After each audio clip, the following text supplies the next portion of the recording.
ብዙዎቻችን ዩቲዩብ ላይ ስንገባ የምናየው ውድ የውጭ ፕሮቲን ዱቄቶችን የባህር ማዶ ሰፕሊመንቶችንና ውድ ምግቦችን እየጠቀሱ እንዲህ አካልን ገንቡ የሚሉ ቪዲዮዎችን ነው። ግን እውነቱን ለመነጋገር ያህል በኢትዮጵያ ኑሮ ውስጥ በሰፈራችን ገበያና ኩሽና ውስጥ ተቀምጠን ያንን ሁሉ ውድ ነገር መግዛት እንችላለን ብላችሁ ታስባላችሁ? በእርግጠኝነት አይሆንም። ግን መልካሙ ዜና ይህ ነው፣ ውድ ፕሮቲን አያስፈልግህም። ዛሬ በሀገር ውስጥ ባሉ ምግቦች ብቻ እንዴት ሰፊ ትከሻና ቀጠን ያለ ወገብ ያለው ማራኪ ቪቴፐር አካል መገንባት እንደሚችሉ እናያለን።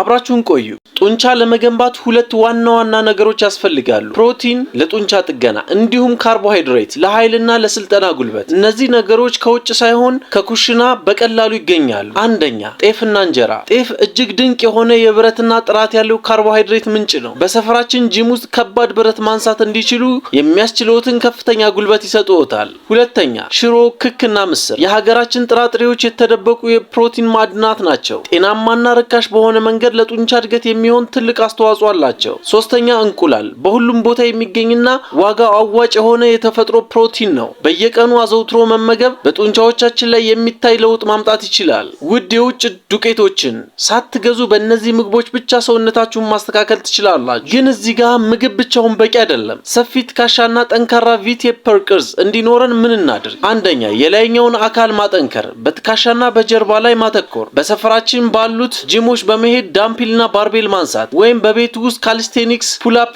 እና ፑሽአፕ መስራት። ሁለተኛ፣ ሰፊ ትከሻና ጠንካራ ጀርባ ሲኖሮት ከወገቦ ጋር ሲቀናጅ ያ ውብ የቪቴፐር ቅርጽ በራሱ ይመጣል። ትልቁ ሚስጥር ውድ ገንዘብ ማውጣት ሳይሆን ባለዎት አቅም ጽናት ማሳየት ነው። ዛሬውኑ ይጀምሩ። በኩሽናው ውስጥ ባሉ ቀላል ምግቦችና በአካባቢ ባለው ጂም ተጠቅመው አካልዎን መቀየር ይችላሉ።